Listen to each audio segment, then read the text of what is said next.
Hello everyone and welcome back once again to Microsoft Flight Simulator. Today we are going to be taking a look at the de Havilland Beaver, another old-time flight sim veteran aircraft that you may or may not remember.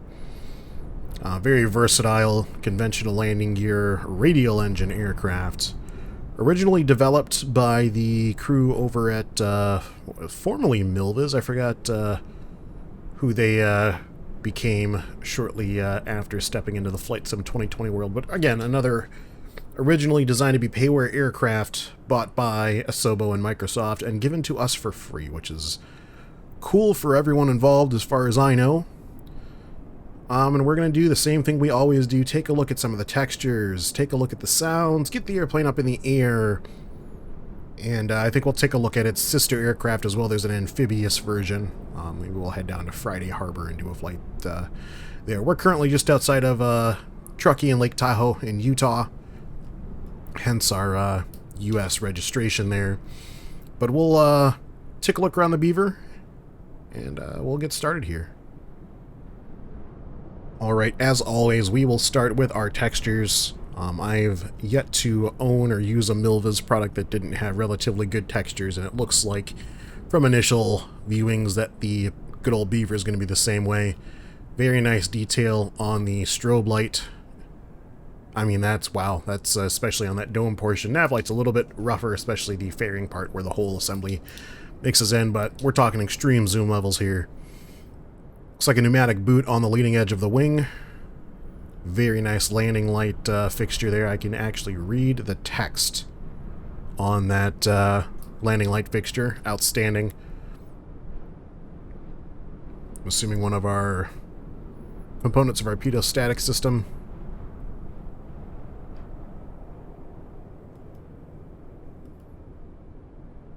Very, very nice detail on that riveting. Not going to comment too much on the livery being a little bit higher pixel because you can make your own liveries to fit whatever resolution you're running at. But the raw texturing of the aircraft looks very good. Relatively from any distance. Oh, there's even the same flight bag that you get in the 310 by Milviz. Taking a look at this, a very nice radial engine here. You can see we've got some really nice detail on the cylinders in the forward portion. I'm not sure if this is a stacked radial engine or not. Some radials actually have a portion of the cylinders in the front where you can see them from here, and then they'll have extra cylinders in back. Not too familiar with this aircraft. There we go. So there is a Hamilton standard on the Ryan NYP. It was just standard before Hamilton joined. It's like Smith & Wesson. Dude, that thing's just a Smith. Wesson wasn't even around yet. Okay. Well, those of you who know the joke know. Some very period correct smooth boy tires. Let's take a look at our trailing edge surfaces here. Just even the detail of this. Very clear separation between that nut and then the control horn for the aileron. Very, very nicely established. Tie-down ring looking nice, but it's windy in Utah today.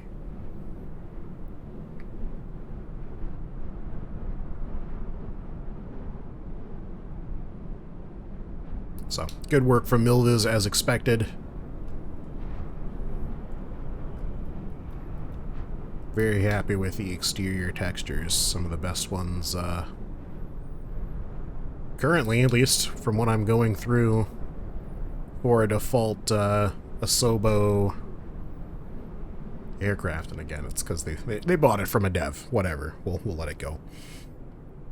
It's looking like your cockpit controls are going to be mirrored, just like is becoming the standard now. But all of your cockpit controls are going to be standardized from what you're doing inside, you'll see on the outside. So that's always good. Love to see that. Is there anywhere else I can look at on the outside? We'll take a closer look at the mains here. How are we looking for brakes? Reasonable detail on the brakes. Little tiny drums there. Or discs, rather. Very tiny discs. the sides there. A little bit better lighting on this one. Underneath, there's our big old exhaust pipe there. How far up that can we see? Oh, pretty far, actually. Into the black void. So, that is a look at the exterior. Next, we'll take a look at the interior. In fact, we'll just do that now. Very, very nice work. I like the dirtiness that you get just like on a real seat in any vehicle. The dirtiness towards the base, and then the rest of the seat kind of holds its color a little bit more truly. Some first aid packs either side of the passengers there. And yeah, we'll hop into the cockpit next and take a look further. Alrighty, and here we are inside of the good old Beaver. First things first, we'll do a soundscape check. So I'm going to turn up the sim, and I'm going to shut up and actuate the controls and let you guys take a listen to the different switches and controls in the aircraft.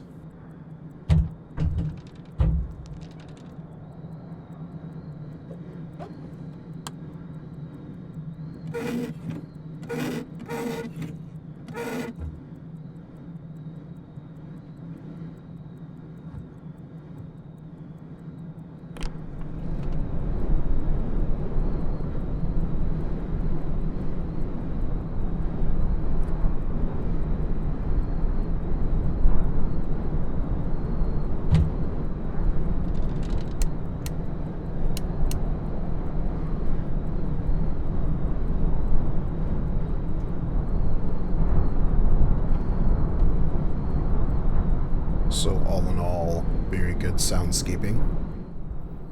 We'll bring the sim back down just a little bit. I've got to figure out how to close my door. Because I opened it while I was doing my little soundscape thing, and I don't know how to close it now. Alright, one bout of Google searching later, we are ready for startup in our DHC-2 Beaver. Go ahead and advance our prop lever to full. Take a look at this EFB. I'm guessing it's going to be very similar to you can pick the spinner. That's wicked. I love that. So our prop spinner on the front, I can pick between the matte one we have and the chrome. I'm almost having a hard time picking. I think we'll do chrome for now. And obviously you can put on all of your different tie downs and that sort of stuff on the airplane. So if you're out like in the tundra or something and you want to pack up the airplane nicely, you can do that. We're going to get rid of all of those, though, because we are getting ready to fly. We can... That's amazing. Okay, aircraft vibration, we want that on, but we can reconfigure the cabin just with a click of a button, and I wish more devs would do this. I'm looking at you, Kodiak 100. Now, I know there's the different, you know, Summit interiors and that sort of thing, but just a simple click of the button. Boom, cargo. Boom, passenger. That's awesome. And I also, yeah, this is where you do the doors. So if you wanted to open left front, there you go. And you can close it. So that is just a quick look at the EFB. I don't know if there's anything else we can do. Obviously, we can change our radios and that sort of thing, so I can get rid of our DME and do a dual VOR setup. Or I can struggle to click this box. There we go. And that'll give us both a ADF and a VOR. I can switch to the old analog style radios with a basic Mode C transponder, or I can do our GPS with a Mode C transponder down here. Trying to get that in the same frame. There we go. So we have an old school autopilot down there. We'll do GPS this time around. And I'm guessing that's it. Normally on the Milvas, like on the 310, there's a few more options, but hey, I'm happy. It's a free airplane. Who are we to complain? Alright, next up we will run through a startup. You can see we've got a wobble pump down here, carb heat selector, fuel shut off down there, radio, master batteries, fuel booster, and a fuel selector. We'll do center tank. It should be a pretty straightforward process. So with the wobble pumps, we've got a carb, so we're going to want to throw fuel in as we start. So let's start where we know, master battery, and we'll turn on our nav and beacons. And actually, that'll give us a chance. Let's take a look outside really quick, and I want to just look at the external lighting. I've got no complaints. Looks good to me.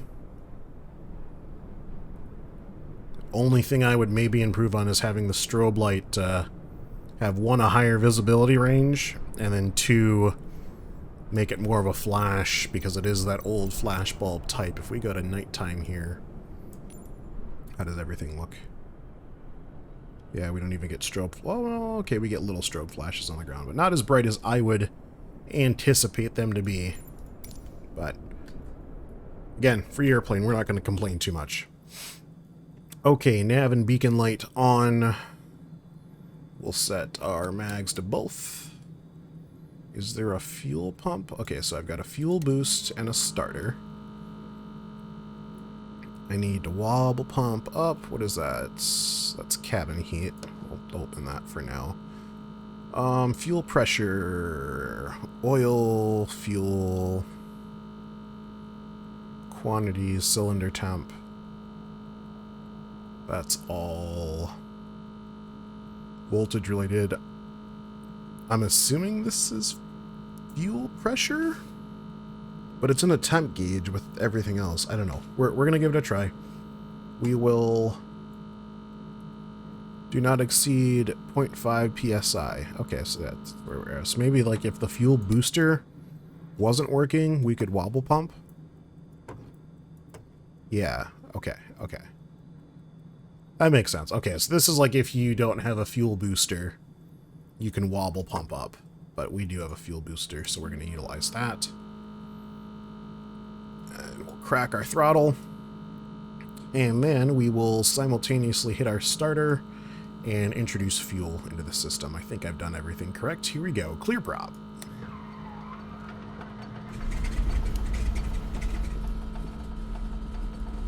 Is it a successful start? I can't tell.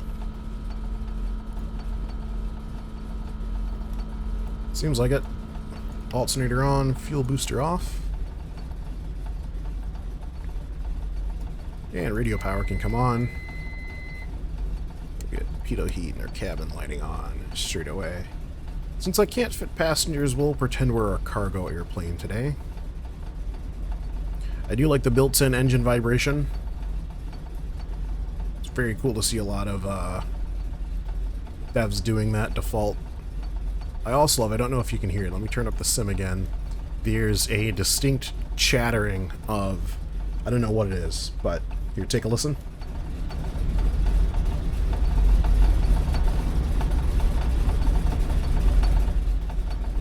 Very cool.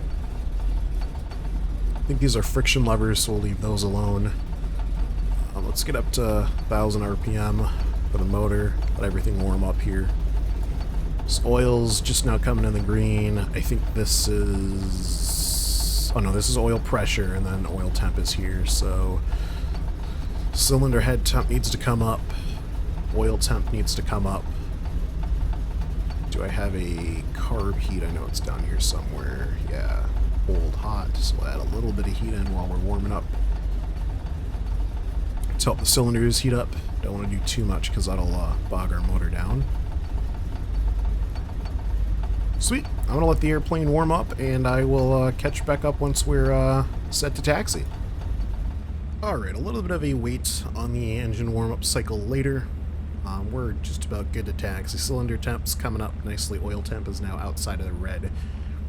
So I'm comfortable enough at least moving the airplane, getting it to position. I do want to ask if any of you know if there's a way to... I'm assuming there's an oil cooler on board. Most radial engines have an oil cooler of some kind.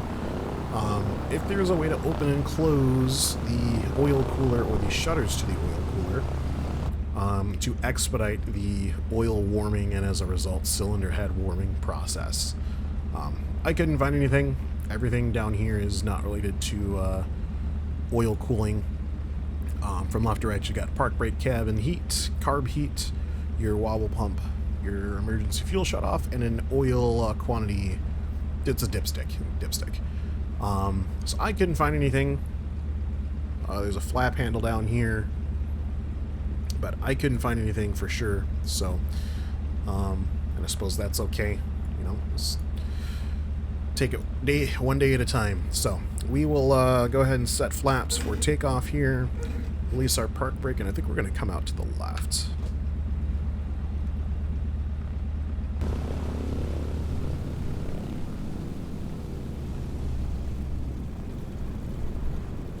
Really liking that initial turnout. The tail wheel handling feels very good on this airplane. It feels very direct. We'll see how I manage it on takeoff, or if I can manage it on takeoff. Alrighty, and one short taxi later, here we are at the threshold of runway 02, holding short on Sierra. Our origin hangar is just right behind us there, so it wasn't too far of a taxi. It just got a little bit turned around with that wrong turn that I made, but nonetheless, we're going to go ahead and do our first takeoff in the Beaver and get some flight impressions. Now, I can't speak to what conditions currently are in Utah. It has been a great while since I've been to the great state of Utah, but I'm willing to bet it's not quite as snowy as Flight Sim's making it out to be. The air temperature right now is just below 40 Fahrenheit. So I would imagine we would not have this degree of snow cover, but that's alright. Here we go in the Beaver on takeoff. Reselect that center tank.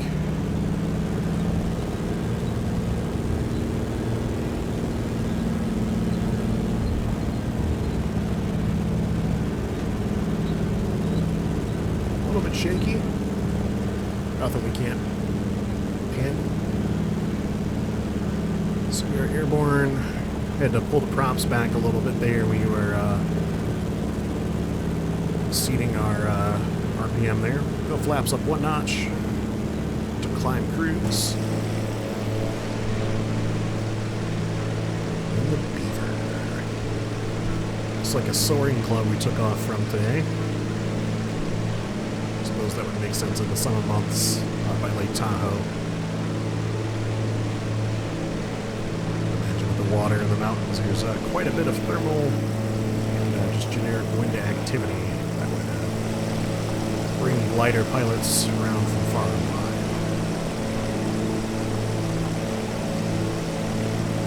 So first impressions, I am liking the general feel of the airplane. Do a quick check on all of my gauges. Cylinder head temp still coming up, oil temp still coming up. Prop RPMs in the green, manifold pressures in green. So we're flying how we need to be. A little bit of winds aloft today. Obviously, we've got that relatively low cloud cover. Just another reminder, we are not using any aids today, no Flight Sim Realistic Pro or any of that stuff. Every bit of shaking and sound that you see and hear is native to this aircraft in the default Flight Simulator 2020. So what you see and hear, minus my little EMB here, is what you will get. This is what you will see and get, but I like this color scheme just a little bit better. So.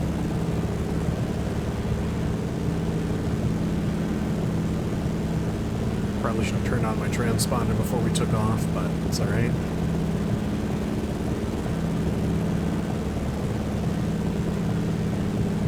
Pretty healthy airplane. We're maintaining about a 600 foot per minute ascension rate at just below 100 knots. The airplane seems to be soaking it up, no problem whatsoever. This would make for a great bush-style trip or rugged, unprepared field airplane operating like up in Alaska or something like that, where conditions are less than hospitable. Think of it as like a light DC-3, if you will. We're back over our origin airport now. We crank out to the right. We'll enter a steep descent or left traffic onto runway 02.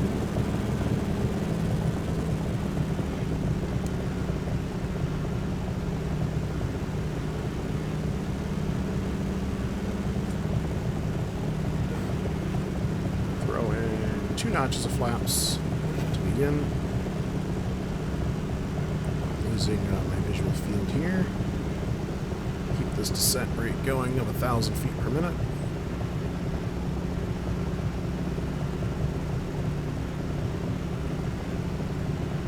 It's interesting, there's an additional position below landing for full flap. I wonder, would you use that for like a stall situation?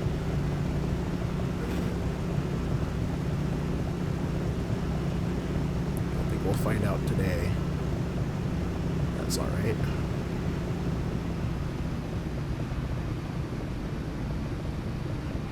I know I've said it in all the videos that pertain to it so far, but it is very cool to see, you know, legacy FS2004, FS9, FSX airplanes brought back to life in Flight Simulator 2020 with the, you know, overhauled graphics and that sort of thing. It's very, very cool to see, you know, where improvements in that have been made. You know, how many times have you seen, you know, a runway view from the cockpit of a Beaver in FSX, and now you can see it in the refined graphics of FS 2020. So very high, pretty fast in the Beaver. There's a bounce. Probably would have damaged something. We're stalling. That's awesome. Let's do a touch and go here. We're off of the runway.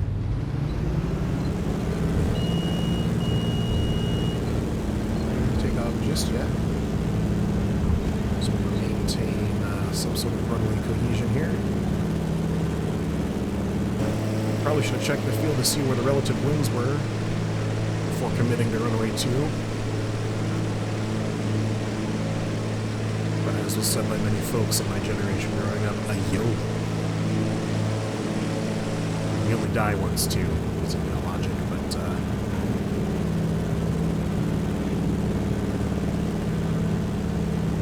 so it looks like at about 500 feet per minute in our, this is the default weight configuration. It's pretty happy to climb out with the flap setting to climb.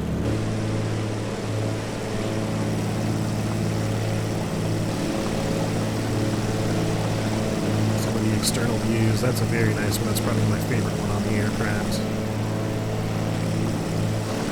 And we'll rotate back around there.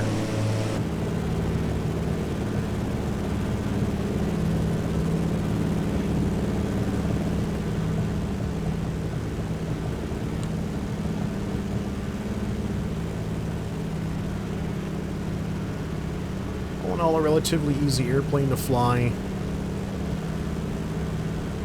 Not quite as forgiving as, you know, what you would expect out of a 172, but it's not designed to be forgiving like a 172.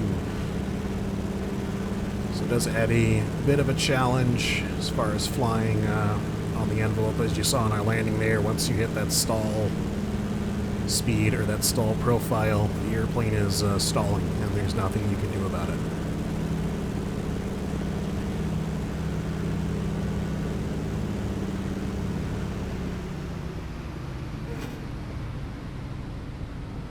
Do one more touch and go, and we'll take a look at some extreme stall situations. Oh, this is definitely more of a crosswind. Yeah, so it's looking like runway 2 was not a great pick, but what is this? Runway 11 is even a worse one.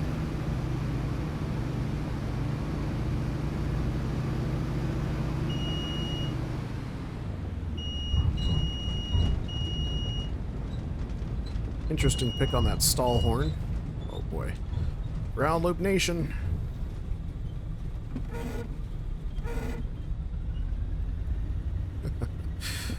Alright, one more takeoff. We'll do it from the outside this time.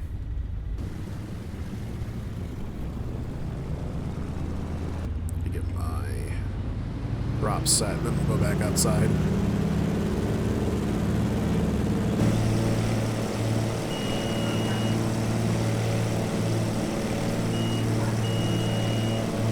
Right now I'm fighting the aircraft in between wanting to slam the prop into the ground and then stall. That's my battle there.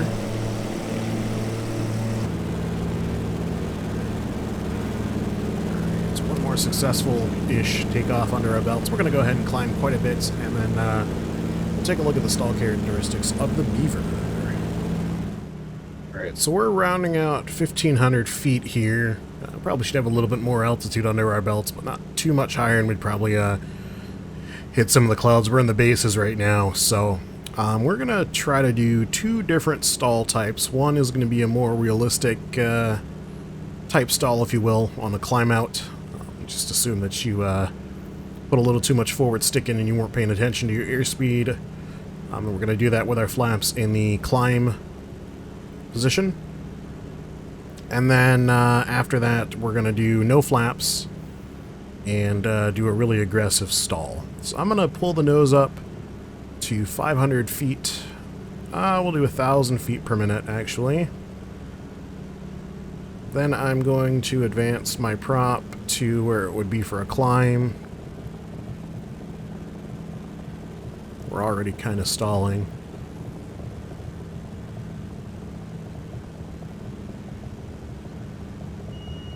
There's the horn.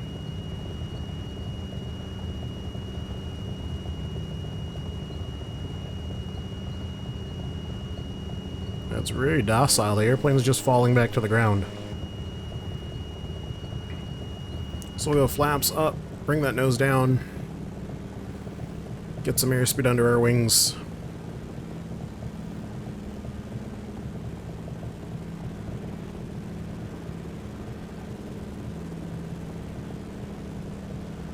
Level her back out, get the nose way up. Way up. Past 20 degrees, hold it here. And rudder. Extreme stall.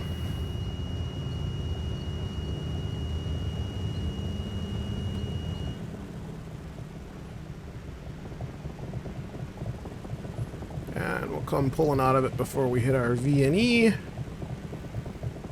Successful stall management, if you ask me. Let's loop it one more time, just because we have the energy to.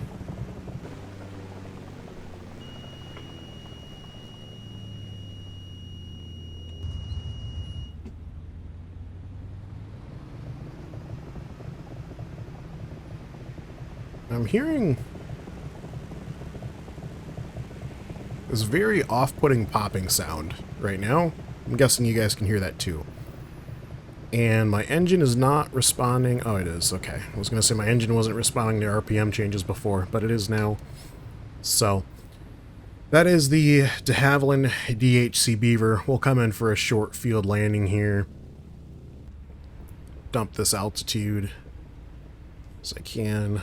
Get in some flaps here to aid us in our descent. A little bit back yoke.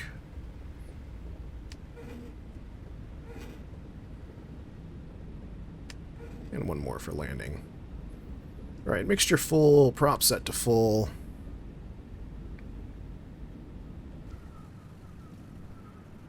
Nice healthy rate of descent. We'll swing it in around midfield here. We'll I got too much altitude. We'll go for a full field landing.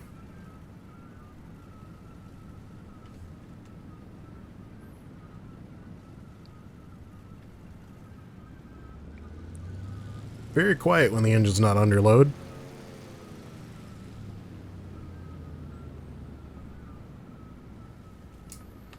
You almost hear more wind than anything else. Alright, looking for the field. Very difficult when it's all snow covered.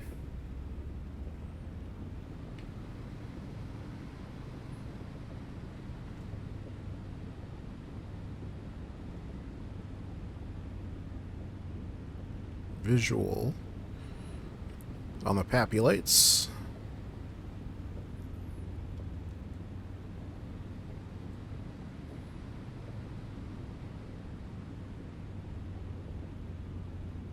And this is looking like our best bet for relative winds. Move, please, pigeons. Thank you. Wouldn't be a flight sim video without one hang up. There's a little bounce. Here's another one.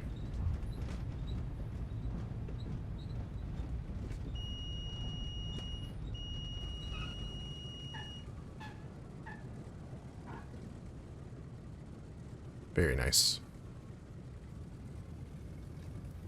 So that is the de Havilland DHC-2 Beaver for Microsoft Flight Simulator 2020. What do you guys think of the airplane? How much are you going to be using it? You already have it. If you have the game, it is free. That's going to do it for this video. Thank you very much for watching. I will catch you in the next one. And as always, take it easy.